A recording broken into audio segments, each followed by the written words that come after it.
and then we have time for networking at the end. So we'll go over what's on the meeting schedule as people are joining us. So again, welcome to the 2024 July Healthy Ulster meeting. My name is Melinda Herzog, and I'm the Healthy Communities Program Leader, and I'll ask my co-hosts to also introduce themselves. Stacy? Hi there, Stacy Kraft, Public Health Education Coordinator here at the Ulster County Department of Health. And Anna. I'm Anna Herod-McGrew, Natural Resources Educator with Cornell Cooperative Extension, Ulster County. Thank you. And I want to remind everybody this meeting is being recorded. And just give you a few meeting rules if you're new to the meeting. So the first thing we want you to do is say hello by typing your name and organization in the chat box. This helps us to see who's there, everybody, and also it allows us to take attendance. So it kind of helps us with our meeting notes. Please stay muted throughout the presentation, but you will have opportunities later in the networking session to unmute and share. And your questions regarding presentations, if you could type them in the chat box. We already have 25 people in the meeting, so this will kind of speed up the Q&A. So type them in and we'll read them aloud and get your questions answered.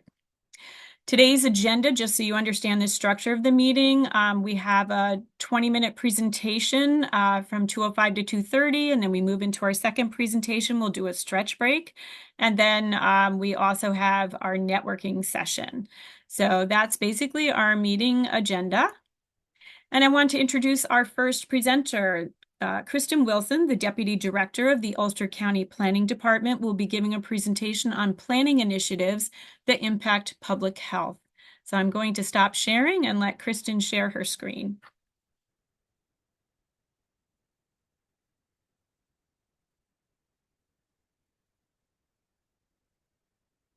If you just joined us, be sure to put your name and organization in the chat.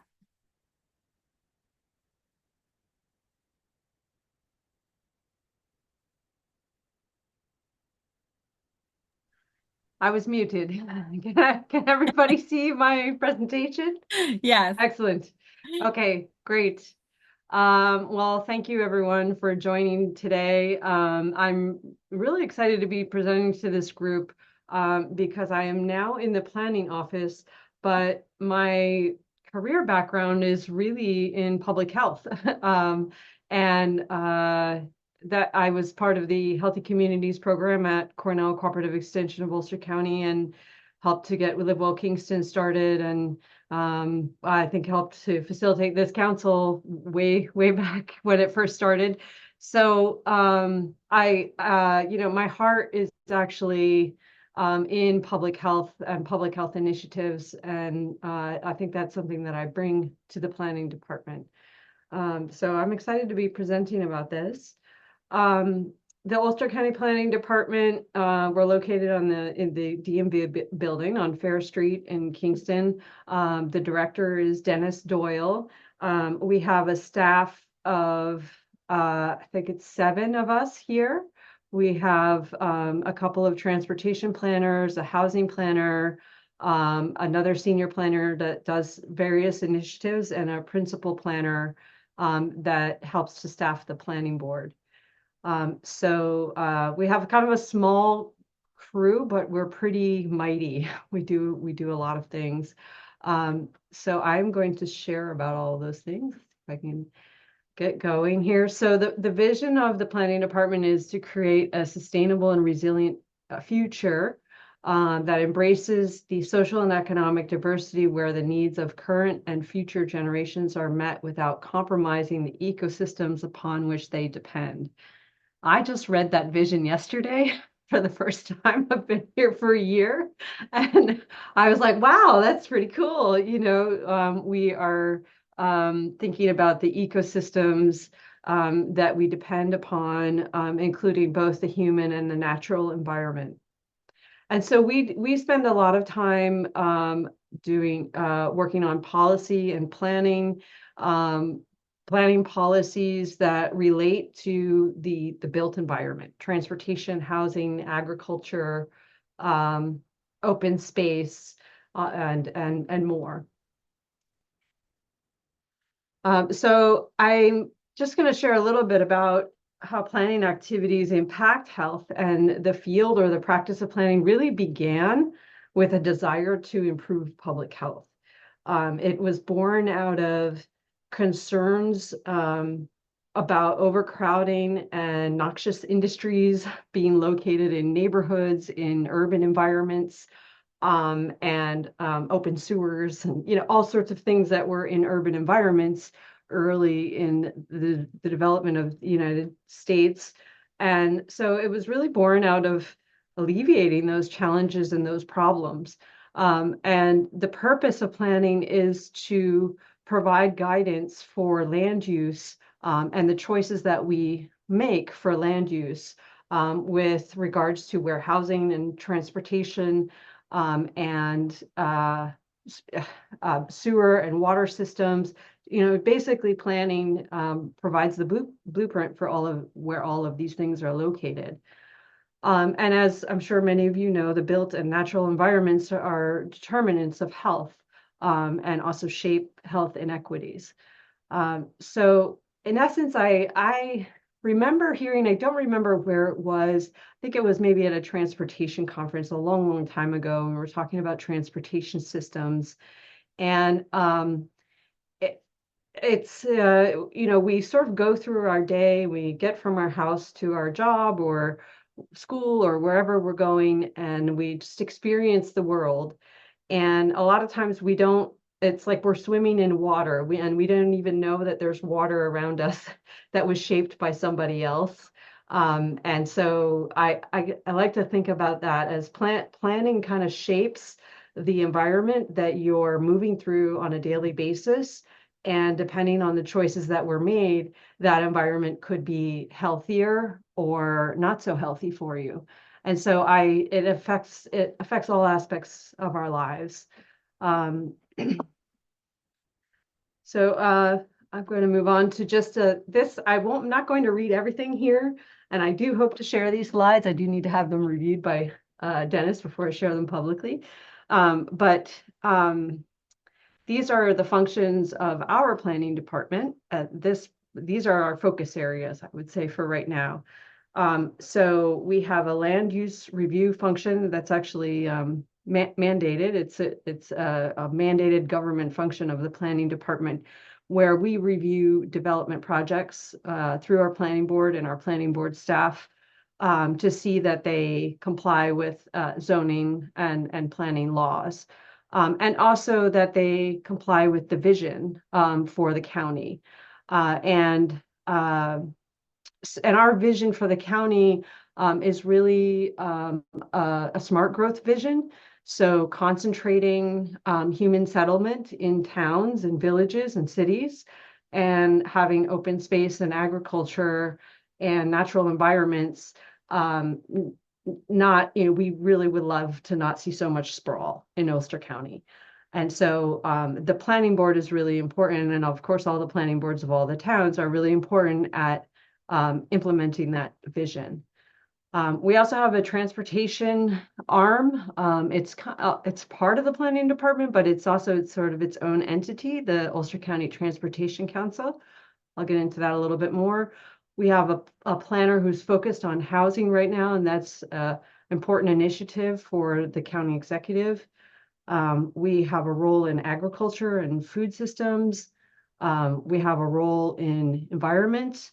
And also our department manages several special projects, and that's sort of what I do in my role, infrastructure projects and other special projects that the county is taking on. So as I mentioned, the Ulster County Planning Board does these land use reviews, and it is a mandated government function of our department. So these reviews come by referrals from the municipalities. They will refer a development project, to the Ulster County Planning Board to get our opinion on the project and whether it meets the local zoning laws. We also have a community design manual, and if you haven't had a chance to look at it, it really sets the vision for how the planning department and the planning board would like to see Ulster County develop in the future. Also, the planning board staff also hold gateway meetings with developers and agencies. So for example, if a large developer comes in and they want to propose a large housing development or an industrial site, then we'll hold a gateway meeting with them before any of the planning board reviews so that we can go over permitting and just all of the things that they're going to need to think about as a developer coming into Ulster County. The Transportation Council has three main work products. They have a long-range transportation plan that they update every 5 years. They manage a transportation improvement plan. So any municipality that gets a federal grant for, like Kingston has got a lot of federal grants, they will go on to this transportation improvement plan that our planning staff manage and ensure that projects are moving forward and also that there's enough funding for the projects to move forward. They also manage a unified planning work program, and that is a plan for the staff of the things they're going to do in that year. And each year they put out a call for projects to municipalities for planning projects. So a great example of that is that this is actually Broadway in Kingston, and the city of Kingston requested that the planning department do a study on Broadway, a planning study, which they did, I think it was back in 2011 or 2012. And then that led to design of Broadway and then ultimately construction of Broadway in Kingston. So, that took 10 years, but initial planning study sort of set the stage for the future infrastructure that was built. I won't go over these in detail, but I just wanted to give you a quick overview of the planning studies that the planning staff are working on this year throughout Ulster County. So some of them that relate to health are like they're doing a UCAT route optimization plan right now. So I know there's been a lot of talk about the lack of public transportation stops or inability to get around as easily as you could on UCAT. And so they're trying to optimize those routes and change the routes and make them more accessible to people. Our planning staff also manages the traffic safety board. Oh, and I'm just realizing I have a typo there. Gotta fix that. So the traffic safety board, they're getting ready to do a long-term traffic safety plan. But right now you might see if you're out on Facebook and you follow Ulster County, you may see that the county executive is doing a big campaign for a safe start to summer to prevent traffic safety crashes and things like that. So obviously that's an impact to public health, that work. The planning department manages several rail trail projects. So we have built the Midtown Linear Park, the Ashokan Rail Trail, the new O&W Connector Trail, which starts in Kingston and goes out towards Route 209, the Hudson Valley Rail Trail down in New Paltz and Lloyd. And those are projects that have already been built. And we are now working on a Shandaken Rail Trail up towards Bel Air Mountain in Pine Hill. And we're also working on a plan for the Midtown Linear Park to do a new there's already the Midtown Linear Park, there's already the trail that's there, but there's a space that's quite large where there are opportunities for like a community park where there could be playground equipment or, sort of like a square space, like a public square space. And so we'll be embarking on that in the coming year. The housing program is the planner for that is Kai Lord Farmer, and he's been doing a great job. And I know housing is on the top of the list for public health issues. It really the lack of housing contributes to homelessness and also the opioid epidemic. So it's and the planning department has been watching the housing crisis evolve over many years. And I think Dennis would say that 30 years ago, he knew this crisis was going to come upon us, at some point. And it was sped up by the pandemic, but not unpredictable. So in 2021, they developed a housing action plan, and out of that has come a whole slew of new programs. And you can find all of this on our website. But I think one of the most important ones that Kai is taking the lead on is our Housing Smart Community Initiative, and that's working. It's like a climate smart community program where it certifies communities in being housing smart communities, and they have to essentially adopt a certain number of policies or plans that will promote the more development of affordable housing. And we also have some incentives and technical assistance that our department can support communities with to, sort of a carrot to move towards better policies, better zoning in their communities that would promote more the development of affordable housing.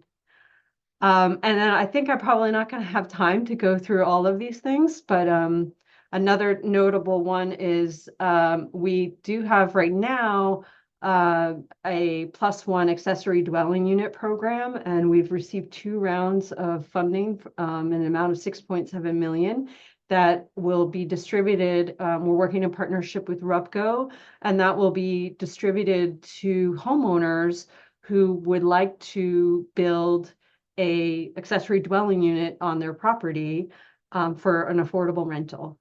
And so, and there's, I think, $125,000 available per unit that people build on their property. So it's just another way to add more housing units in Ulster County. And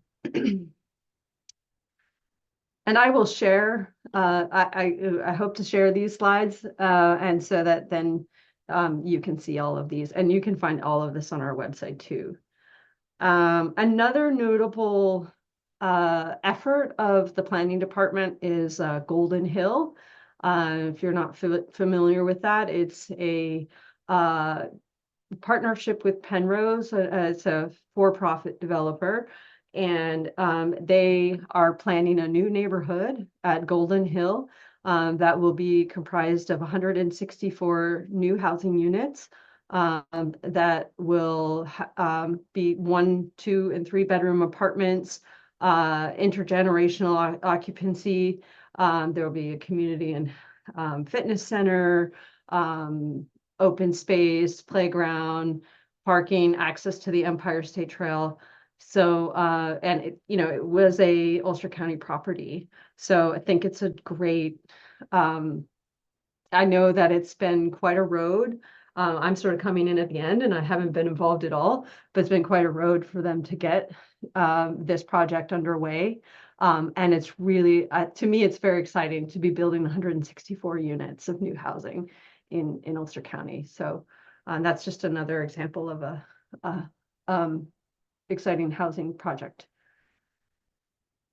So then also the other, so another area that we work in is in agricultural protection.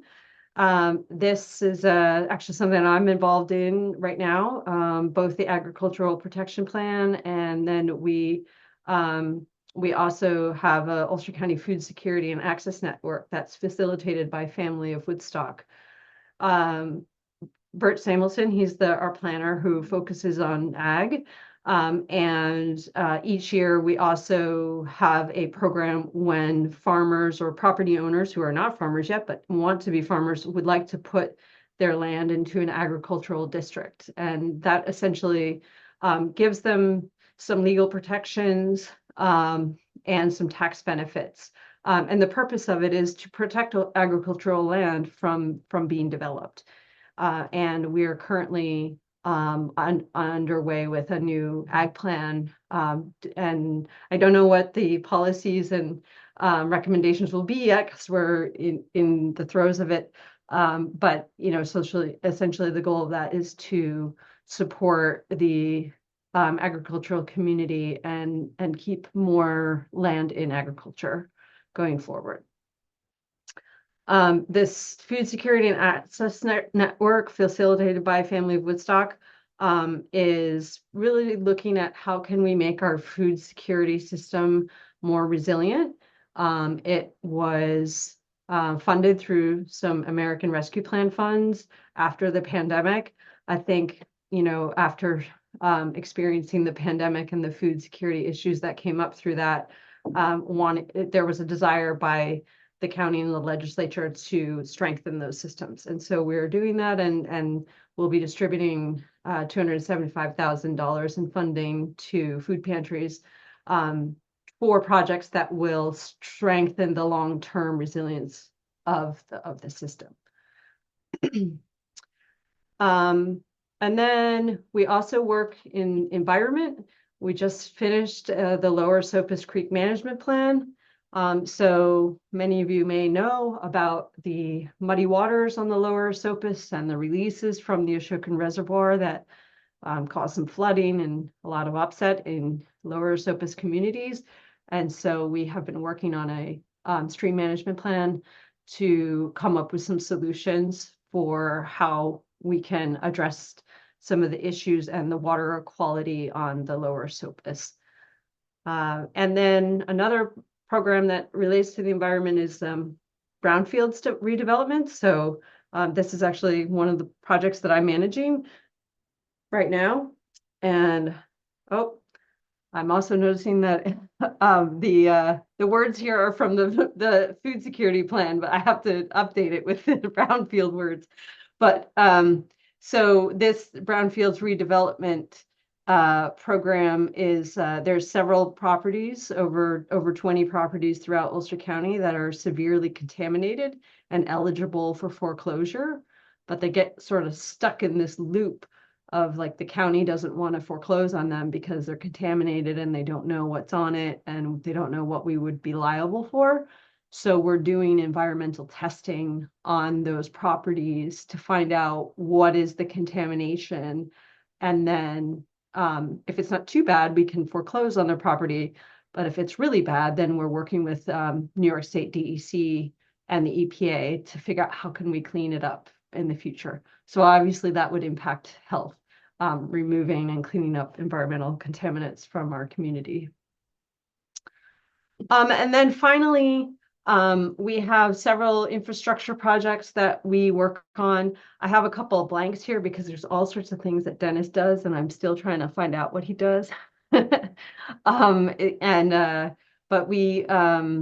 we're working on a government operations center. We're installing new public safety towers throughout the county. There's a new community wellness hub on Broadway in Kingston where the mental health department is being relocated, and we're applying for grants to put in geothermal and do green infrastructure in the parking lot at that site. And we also have a grant for septic systems and helping property owners redo their septic systems. So those are we have some sort of random projects that we do, and those are some examples. So I think I made it to the end in time. And here's my contact information, and I'm happy to go back to any slides or answer any questions about any of the programs that we're working on. Well, thank you. That was really great. I'm reminding everybody to add questions in the chat. And just, we've had a lot of conversations here about the social determinants of health, and planning in particular addresses so very many. And in introducing Kristen, I neglected to say that we are old colleagues and friends, and at one time attended a Planning for Health conference in New York City together, where it really just that underscore of how the job that she and her department work on really impacts so much of the work that we do.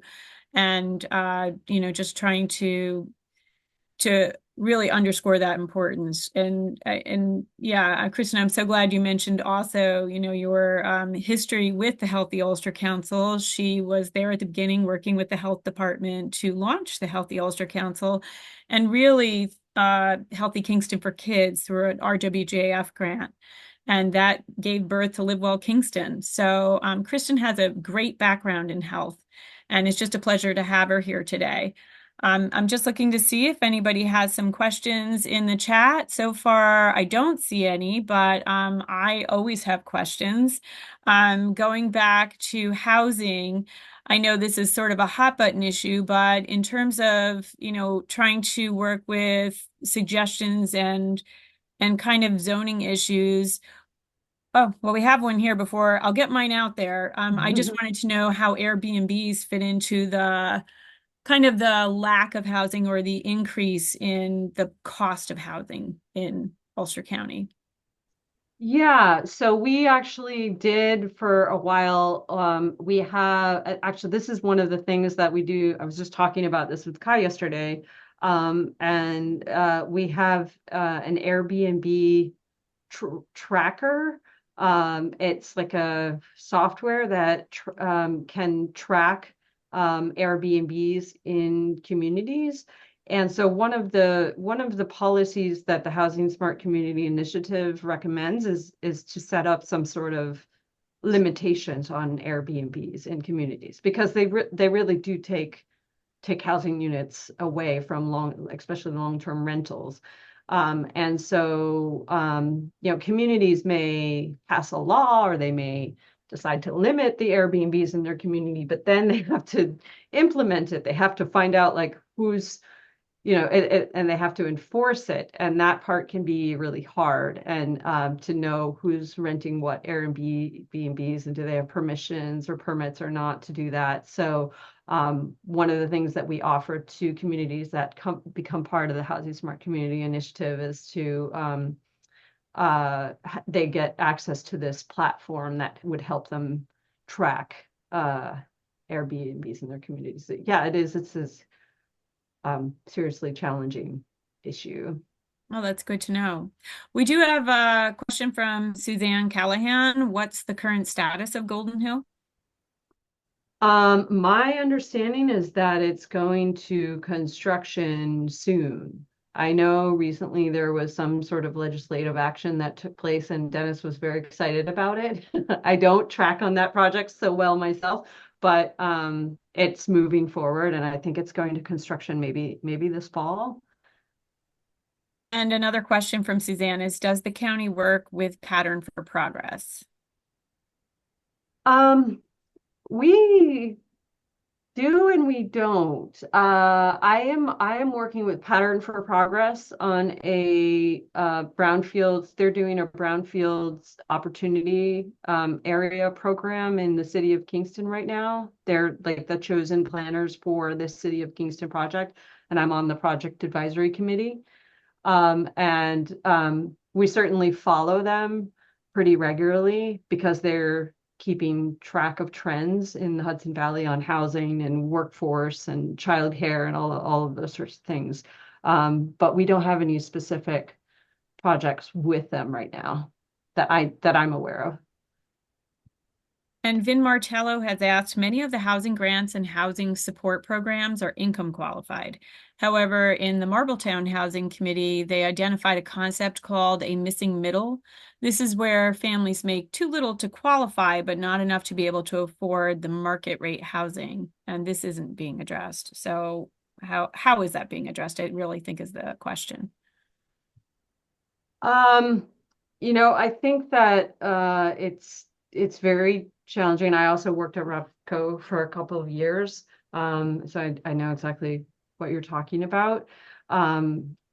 I believe that Golden Hill is not only affordable housing. I believe that you don't have to income qualify to get into that specific place. That I don't know that addresses things in Marbletown. I would say that my solution to that would be that we just need to build more housing units. And sometimes we spend a lot of time fighting over um, I do think that there should be a certain percentage of affordable units in any development.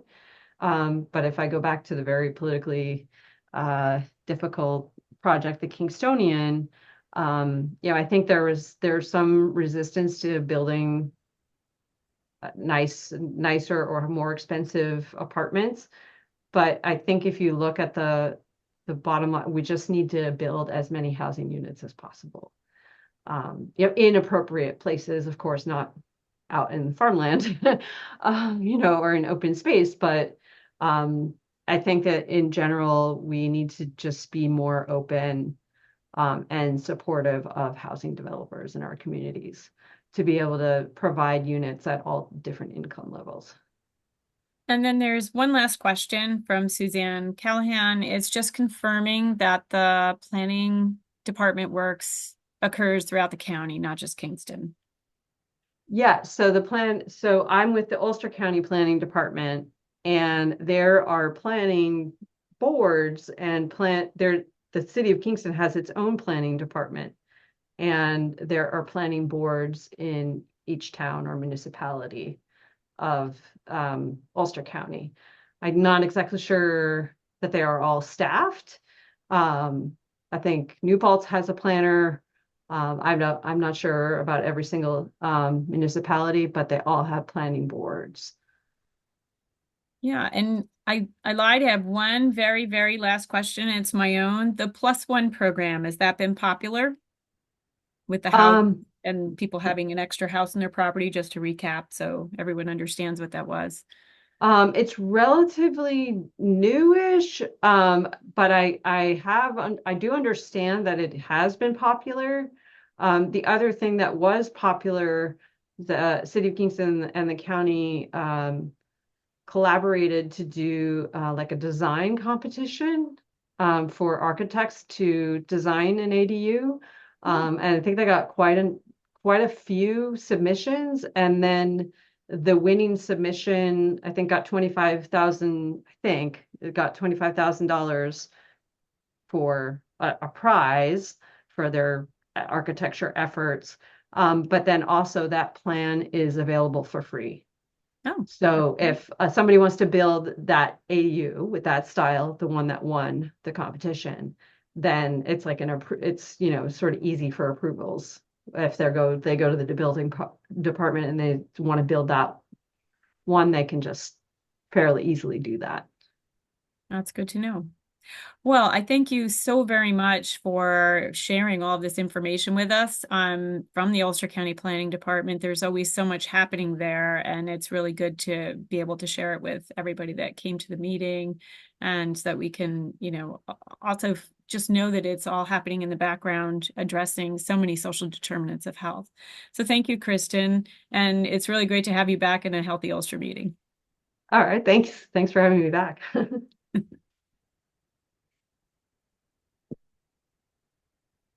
I'll give you a minute I to guess stop stop sharing your sharing. screen. Okay. And we're going to move on into our next presentation. So let me just introduce our next presenter. Oh, before we do that, I forgot. Anna, can you launch the first poll? That's why I put this slide there. I always forget the little evaluation poll that we're going to give you. If everybody could just answer this really quickly, and then I'll just end the poll as soon as we have 100%. This is how we evaluate our the work we do on Zoom, which is always tricky. How do you evaluate things when you're on Zoom?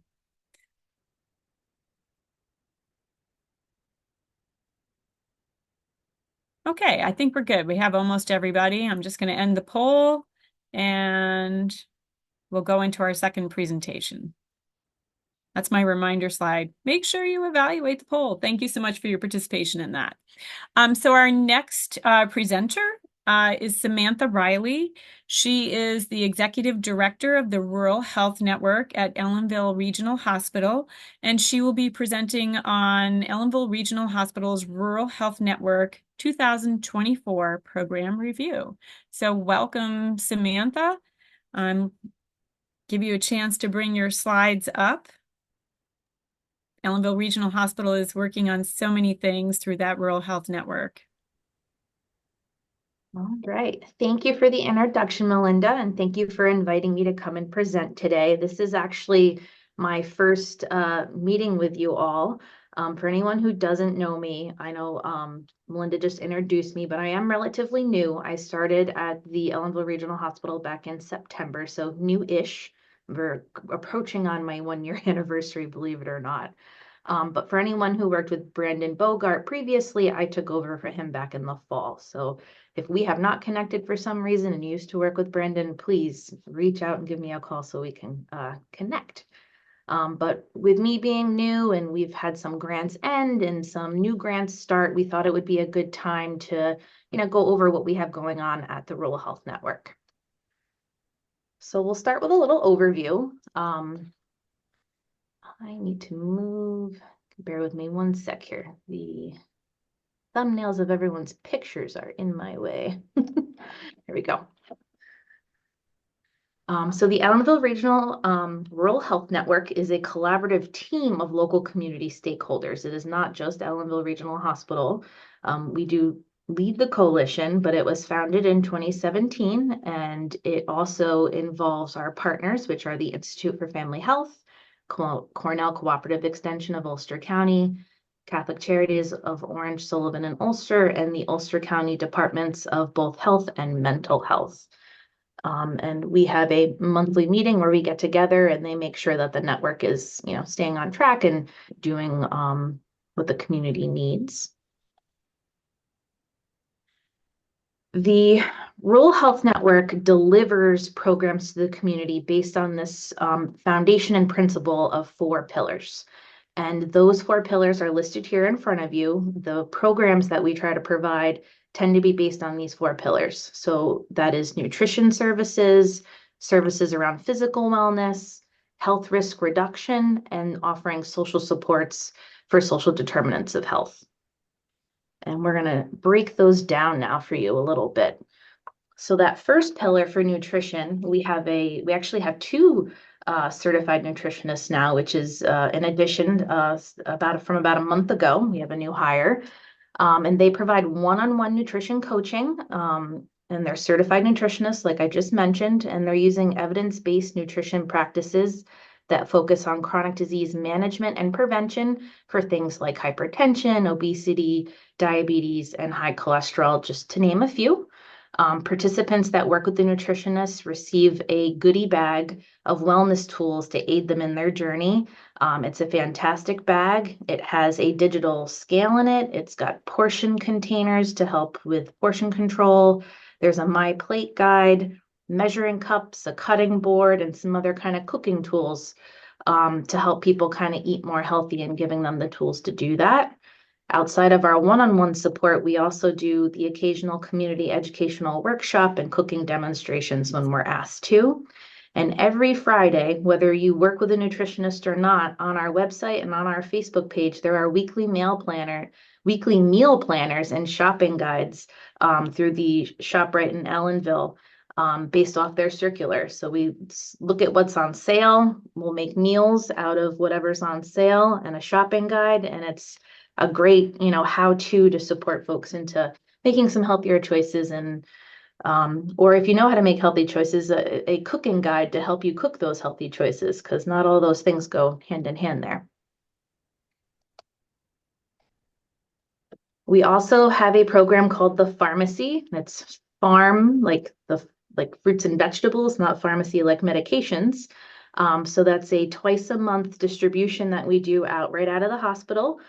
Today is actually one of those days. We're prepping for that right now. And it's a drive-through model. So we pre-pack produce that's donated to us from some community partners. And it's a drive-through. Folks drive up and they get their bag of produce and they go. In that bag is another recipe for some ideas of what to do with some of that produce. And we also put other flyers in there for programs we might have going on.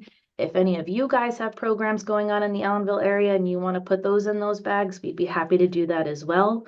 In the summertime, we distribute to about 100 families at each session. So it's a good outreach opportunity for anybody who's interested in doing that. Next is our physical wellness pillar. And we have a fantastic fitness instructor, Debbie, for anybody who hasn't been to any of our classes. She used to work in our physical therapy department at the hospital and started teaching classes for the Rural Health Network last year. And all of the classes that we offer are free.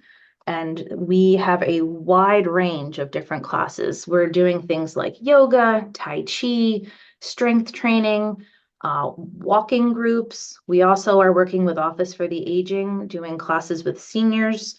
That's a matter of balance, Tai Chi for arthritis, and our really cool program called Bingo Size, which is exactly what you might think it is. It's kind of exercises in bingo wrapped into one, and they win prizes when they're doing activities during the class. It's really cute. We keep a calendar every month. You can find that on our website. We also put it on Facebook. We also, from time to time, will record online videos for folks that can't make it to our classes. If they want to work out at home, we have a YouTube channel where they can look at some videos and do some workouts from home. And obviously, exercise is really important to overall wellness and a wide range of things.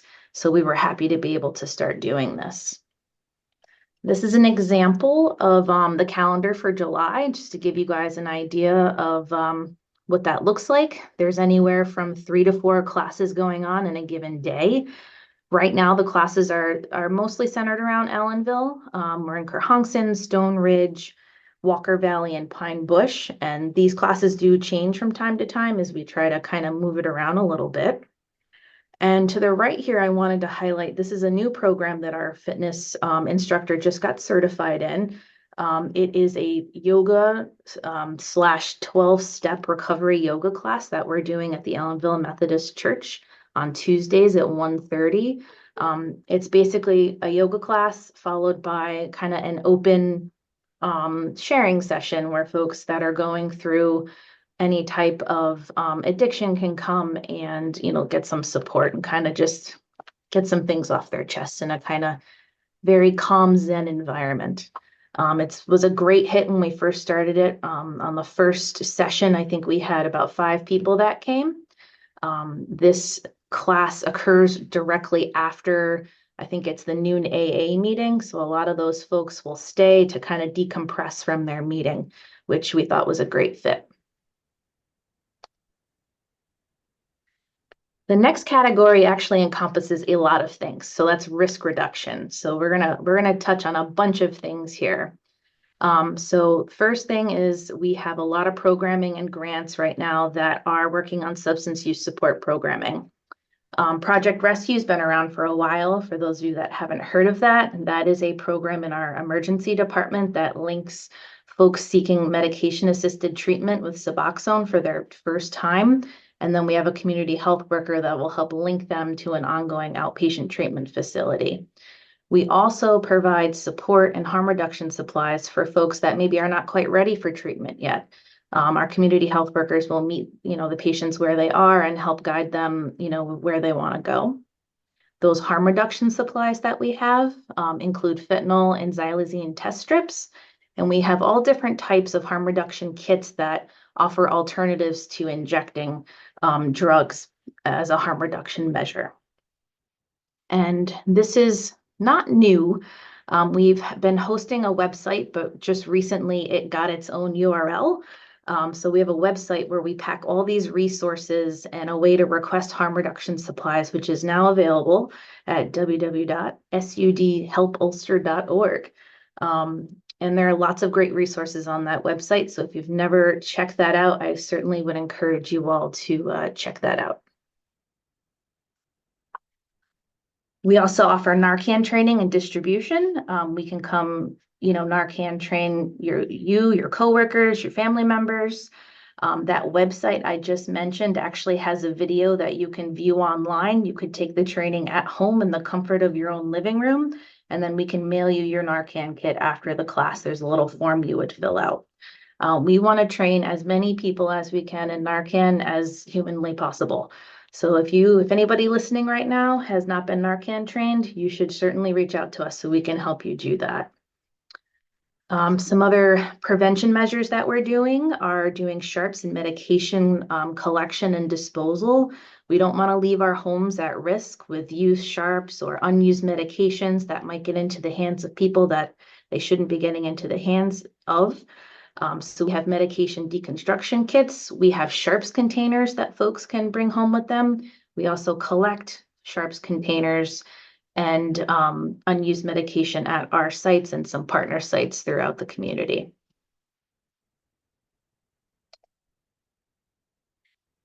Some more risk reduction things we have going on. I told you this was a long one. We have smoking cessation classes and support. Everyone, I think in this room knows that smoking causes a plethora of health issues. So we want to make sure people have the resources they need to quit smoking.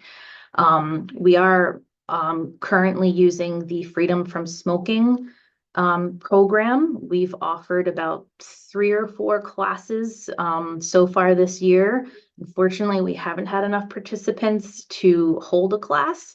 We have to have at least 5 people to hold a class. So if anyone is working with anybody in the Ellenville area that you think would be interested in this, we would love to get a class off the ground, but we need 5 committed people to get the class going. In the meantime, we're just working with folks one-on-one using the community health worker and stages of change model. We also are doing lots of work on cancer screenings, pushing that message that, early detection can save lives.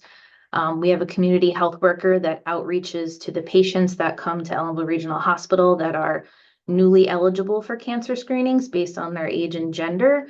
We'll outreach to them, say, hey, did you know you just turned 40? It's time to get your mammogram. If your doctor hasn't mentioned that to you, is there anything we could do to help you with setting that up? We want to make sure people are getting screened and catching these things early so that they don't have to go through treatment or have a less extensive treatment if things are caught earlier. All right, whew. Last pillar, our social supports. So that really comes down to our community health workers, working with people one-on-one, meeting them where they are, using evidence-based techniques like those stages of change, and just helping folks with whatever the hurdle or obstacle is to getting them to where their optimal health goal is. And this is just a list of things that I could think of, but really they just try to be little problem solvers to help people get over that hurdle. So maybe someone doesn't have a doctor, has never seen a doctor, or hasn't gone since they were a kid. So we can help them look for a primary care provider. Asking folks if they've been screened for cancer. We've met a lot of adults lately that kind of like, I don't want to know if I possibly have cancer, and trying to encourage them that you want to know so that you can get ahead of this. Helping folks enroll in health insurance.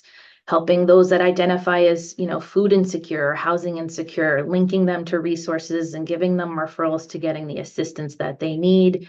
Various benefits like food stamps, mental health referrals, substance use disorder referrals, and any transportation assistance that they might need. Folks, maybe they don't know that they can take the bus for free, or they're not sure how to order their Medicaid cab. We will help them try to figure all that out and then teach them to do it on their own. We want folks to get to a point of self-sufficiency. So these are the current grant projects that we have. We are currently, we have the Rural Communities Opioid Response Program, aka RCORP, and that is funded by HRSA with a goal of improving services for substance use disorder in rural areas. We have another HRSA grant, which is a small healthcare provider quality improvement program. And the goal of that grant is to increase education and awareness of certain cancer screenings, provide nutrition coaching, and smoking cessation support. Both of those grants have been going on for a couple years, and The RCorp grant is actually towards the end of its grant cycle. We're in the middle of the grant cycle for QI. And then our newest grant is the one to the far right here. It's our Community Prevention Coalition, Fentanyl, Opioids, and Prescription Drugs, FOR for short. And this is a grant that started in January for us, funded by OASIS. And this grant aims to prevent the misuse of substances by reducing the availability and access of those substances. And that's specifically for this grant is the fentanyl, the opioids, and the prescription drugs. So I'm actually going to spend a little bit of time and go over our new grant because it's actually, actually, I lied. A couple slides before that one. First, a couple of highlights from our RCorp grant. Doing great things here. We are doing distribution of those harm reduction kits that I mentioned earlier. We're putting them in food pantries. We're giving them to partner agencies. If you're interested in having those, we'd be happy to give them to you. We're doing Narcan trainings. We're hosting an annual recovery event. We added the 12YSR recovery yoga. We're doing a quarterly provider education newsletter, making sure that the doctors and providers have like top information as it changes for what's going on is in the SUD world. We've stationed a community health worker in our emergency department to help those folks that come in using substances to get the help and the connections that they need. That resource website that I mentioned before, the sudhelpulster.org. We also have a non-emergency text line where folks can request assistance as well. They can text ERH Rescue to 21000. That's a confidential non-emergency text line. We also do the sharps collection and disposal. So lots of great stuff going on there. And then we're continually looking to increase and improve. So our future things that we're working on is doing a recovery hour to bring families together where they have members that are in recovery to do family activities together. It's going to be some kind of crafting activity. We're hoping to get that going in the fall. And then we're working with hopefully some fire departments and rescue squads on doing some Narcan leave behind programs with some of the local squads. So lots of things going on there. QI, which is the cancer screening grant. Those cancers are breast cancer, cervical cancer, lung cancer, and colon cancer. The Institute for Family Health is a partner with us on this grant. And we reach out to our patients and they reach out to their patients to make sure folks are getting screened when they're newly eligible. And both them and us have had increases in the number of screenings performed as a result of this grant. So it's doing exactly, what we hoped it would do. Some fun stuff that we've done. Last year, we had our first annual Lungs Giving event at Ellenville Senior Housing. We had the radiology department come and talk about what it's like to get a low-dose CT, which is the screening for lung cancer. And it was a great event. It was like a lunch and learn. They had a nice meal and most of the seniors were not familiar with this. So it was great to educate them all on that. Our nutritionist is doing nutrition counseling. We're doing cancer prevention workshops, those freedom from smoking cessation programs, and new things, trying to improve. We're trying to not only do these cold calls to patients, but we're trying to find a way to do some kind of online cancer screening eligibility quiz that folks can kind of do on their own at their own pace. And then at the end, it would refer them to a community health worker for follow-up. Melinda, how am I doing for time? I know it's 2:55 already. You've got about 3 minutes. All right, I will try to mosey a little faster here. All right, so the OASIS grant, now we can kind of jump into this stuff a little quick here. So previously there was a coalition called the Ellenville Worsening Prevention Coalition, and this OASIS grant that we got has taken that prevention coalition, which was just serving a section of Ulster County, and has expanded it to cover all of Ulster County. So with that came a new name, and that new name is the Ulster Partners for Prevention. The meetings are the last Friday of each month at 10 a.m. on Zoom. And right now we're still building it. I'm going to show you some of those details in a second here, but we're working on the community readiness assessment, working on goals for the coalition, and ordering all the supplies for distribution, which are the drug deconstruction kits and medication lock bags to distribute to the community. We have some projects coming soon on the bottom there. We're working with local pharmacies to get them to distribute bags to folks that are picking up opioids from the pharmacy. Right now, we have Matthews Pharmacy in Ellenville is kind of our pilot project, if you will. So just yesterday, they agreed to do this with us. So more to come on that. And then next year, as part of this coalition, our goal is also to have a youth-run, youth-led prevention coalition so that we know what the youth, this way the youth can have a hand in this and participate, which we're very excited about. So these are the goals of the coalition. I'm going to kind of not read these in great detail, but you'll be able to see the slides.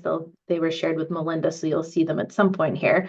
But the goals of the coalition are to reduce the availability of fentanyl, opioids, and prescription drugs, try to help with systems change, engaging seniors in prevention activities and the youth in prevention activities, both.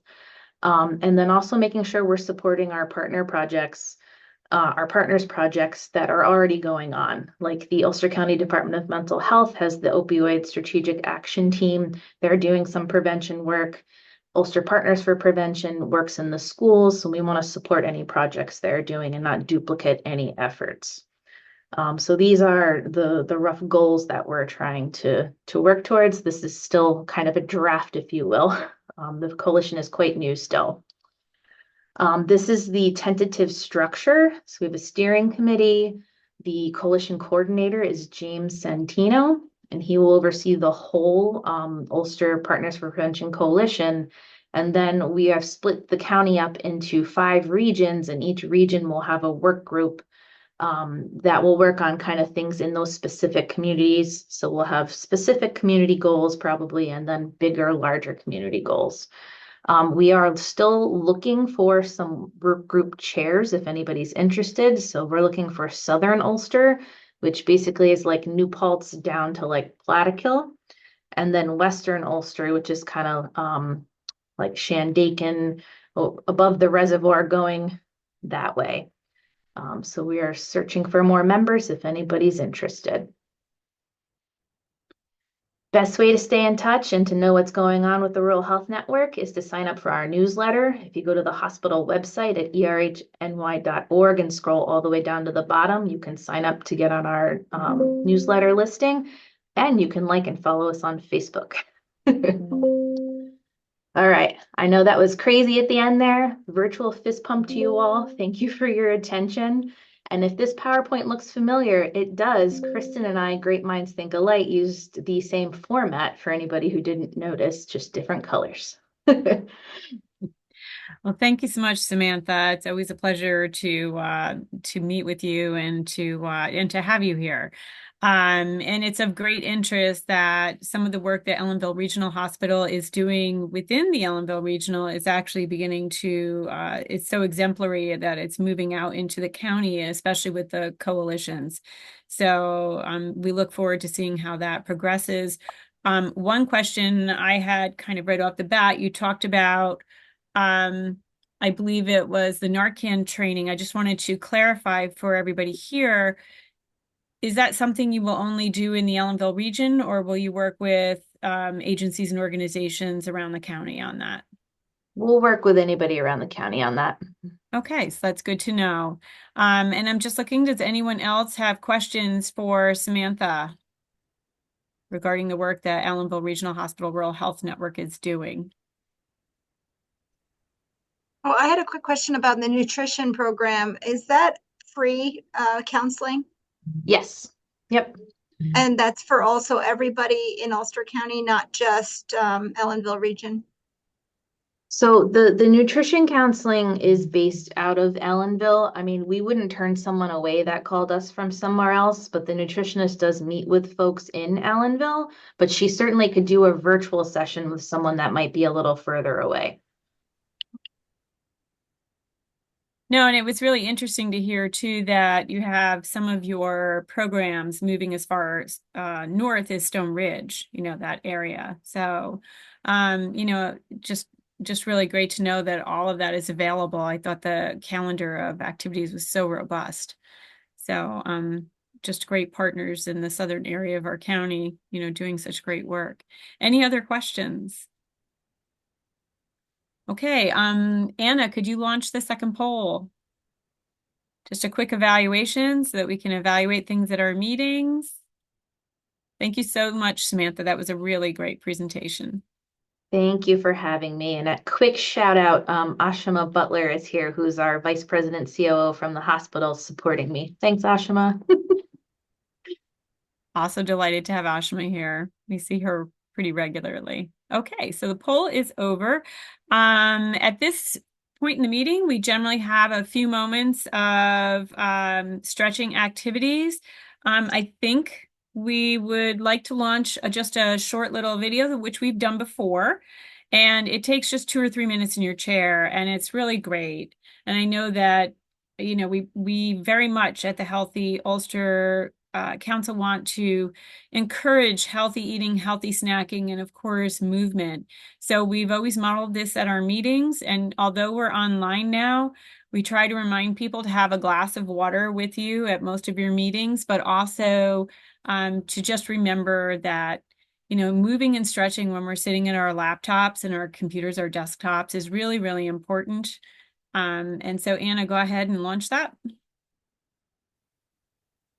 This is a super fun one, super quick, and we share the link so you can do this on your own. Join me for a quick, gentle, seated stretch. While sitting in the chair, I want you to go ahead and scoot more towards the front of the chair. Both feet start flat on the ground to start with. And you're just going to alternate lifting one knee in towards your chest and then the other. So little gentle knee hugs. Hug the knee in and then set that leg back down and alternate sides. We'll just do each movement today for about 30 seconds. So it's going to be quick, but it gets you stretched out a little bit, taking a quick break from that sedentary behavior, stretch out the muscles, get the blood flowing a little bit. Let's do one more each side. All right, plant both feet flat on the floor, hands go right above your knees on your thighs. We're gonna do some seated cat-cow. So chest goes out, look up towards to where the wall meets the ceiling, and then opposite, round through that upper back, look down towards the floor. Just alternate between these two movements, chest out, look up, and then round through that upper back, look down. Good, one more each way here. So seated cat-cow. Round through that upper back. If you're trying to separate those shoulder blades, and you can release that stretch. We're going to come into a dynamic side bend. You're going to raise that left arm up to the ceiling as you lean to the right. Bring that hand down. Same thing, other side. You're just going to alternate side to side. Now you reach the arm up and lean. Get that nice stretch down the side of your body. Let's do one more each side. Reach up and over.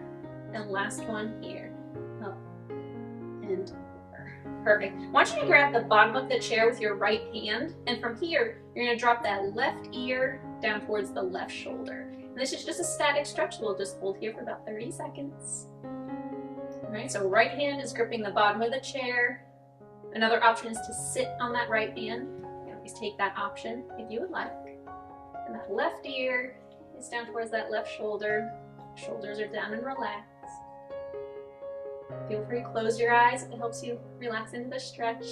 Let's go for 3, 2, and 1. Bring your head back up through neutral. You can release that right hand, and same thing on the other side.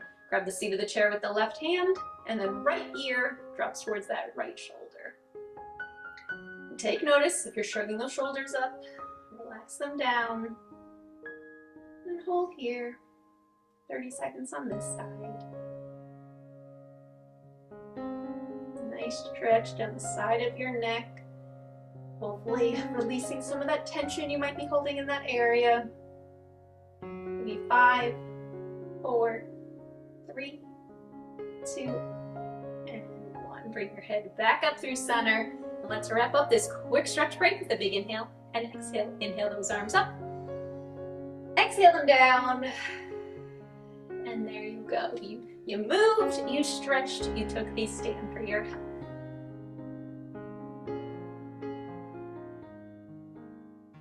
Thank you, Anna.